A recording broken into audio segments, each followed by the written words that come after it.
ನಾ ಅಷ್ಟು ಮಂದಿ ಹಾಡ ಬರ್ತು, 8 ಮಂದಿ ಹಾಡ ಬರಿತನು. ನಿಮಗ ಏನಾರ ಮಾಡೋರಿದ್ರ ಅಂದ್ರೆ ಮೊದಲು ಸ್ವಂತ ಮಾಡ್ರಿ. ನೀವು ಎಲ್ಲಾರ ಹೆಸರು ತಗೊಳಕ ಹೋಟಿಂಗ್ ಲಿಸ್ಟ್ ಅನ್ರಿ ಹೆಂಗ್ರಿ ಪಾಂಡು ಸರ? ನೀವು ಹಂಗ ಬೆನ್ನ ಹತ್ತವ್ರಿದ್ರ ಚಾಲು ಮಾಡ್ರಿ. ನಾಳೆಗ ಒಂದ್ ನಮಗೆ ವಿಡಿಯೋ ಬರ್ತೈತಿ. ಯಾವುದು? ಹೌದು, ಹೊಸದು. ಅನ್ನದಾತಗ ಅನ್ಯಾಯ ಆದಾರ ಯಾರು ಕೇಳುತ್ತಾರ? ಅವ್ರ ರೈತರ ಮ್ಯಾಗ ಬರೀ ನಾಳೆ 6 ಗಂಟೆಗೆ ರಿಲೀಸ್ ಆಗ್ತದ. ಮಲ್ಲೇಶ್ ಪಂಡೋಳಿ ಯೂಟ್ಯೂಬ್ ಚಾನಲ್ದೊಳಗೆ ಅರಟಾಳ ಕಲ್ಮೇಶ್ ಮಾಸ್ತರು ಮತ್ತು ಪಂಡೋಳಿ ಸರ್ ವಿಜಯಲಕ್ಷ್ಮಿ ಮೈಸೂರು ನೇತೃತ್ವದಲ್ಲಿ ನಾಳೆ 6 ಗಂಟೆಗೆ ರೈತರು ನೋಡಿ ನೀವೆಲ್ಲ ಹೌದು ಹೌದು ಚಪ್ಪಾಳೆ ತಟ್ರೆ ಮುಂದಿನ ಕಾರ್ಯಕ್ರಮ ಕೈ ಹತ್ತಿ ಇಲ್ಲಿಗೆ ಅಲ್ಲಿಗೆ ಬಂದು ಮತ್ತು ಸಭಾದ ಕೈ ಹತ್ತಿ. ನಾವು ಏನಾರೇ ಮಾಡಬೇಕಾದ್ರೆ ಹನುಮಂತ್ ಸರ್ ಹೌದು ಕೆಲಸ ಹೆಂಗ್ ಮಾಡ್ಬೇಕಂತಂದ್ರೆ ಜಗತ್ತಿನ್ಯಾಗ ಜನ ಹೌದು ಅನ್ಬೇಕ.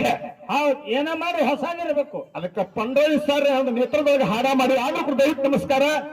ನಮ್ಮ ಮಲಾಬದಿ ಸರ್ ಹೆಸರು ಬಿಟ್ಟರು ಕೂಡ ನಮ್ಮ ಗುರುವಿನ ಹೆಸರು ತಗೊಂಡಲ್ಲ, ಆ ಗುರುವಿನೊಳಗೆ ನಾವೆಲ್ಲ ಅಭಿವರಂತ ಶಿಶು ಮಕ್ಕಳು ಜಗತ್ತಿನಾಗ ಯಾರಿದ್ರೆ ಅದು ಶಿವನಿಗೆ ಶಿವರಾಯ ಶಿಶು ಮಕ್ಕಳು ಸರ್ ಅಂತ ಹೇಳಿ ಬಹಳ ಹೆಮ್ಮೆ ಹೆಸರು ಬಂದು ಬರೆ.